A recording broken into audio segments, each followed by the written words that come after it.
What you are seeing now are the visuals that are coming in. Prime Minister Narendra Modi now all set to meet the Chinese president. Now, this is his first visit to China in last 7 years. This is Prime Minister Narendra Modi leaving from Japan. All the eyes now on Prime Minister Modi's visit to China for the SCO summit. My colleague Pranay Upadhyay is now joining me on the story. Pranay, we are now seeing very important movement being done by India. First Japan and now going to China. This is Prime Minister Modi's first visit to China in the last 7 years. We did see how the relationship between India and China hit rock bottom after the Galwan clashes in 2020. We are now seeing a rebuilding of relationship.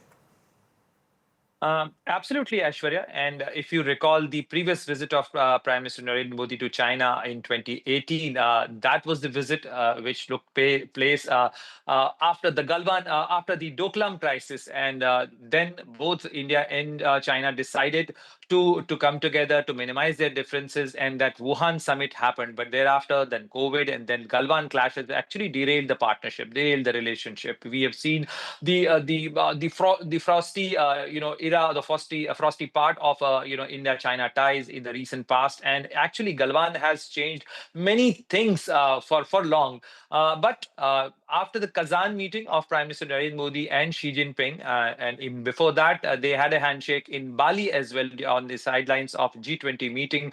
That actually started the reset process. And after Kazan, both countries agreed to disengage from the line of actual control, to go for the de-escalation. Recently, the Chinese foreign minister and Chinese special representative Wang Yi visited in New Delhi, and both countries have decided to take some forward step to minimize their differences, as well as go for the de-escalation process, confidence building process, and also to resolve their long-standing border dispute, which is of 3,488 kilometers. And we have seen we also have to be mindful. We also have to be cautious about these pictures, Aishwarya, because these are the historical burdens. These are the long-standing and long-pending issues between India and China. We are the two most populous countries on the planet. We are the two big economies. We are the two developing economies. So therefore, the conflict and competition are part of the same coin here, because we are fighting for the same resources, same set of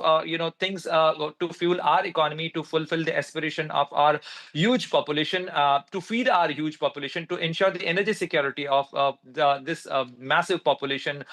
So that's why the differences will always remain. However, the effort to make to not let the differences turn into dispute is a challenge before both these leaders.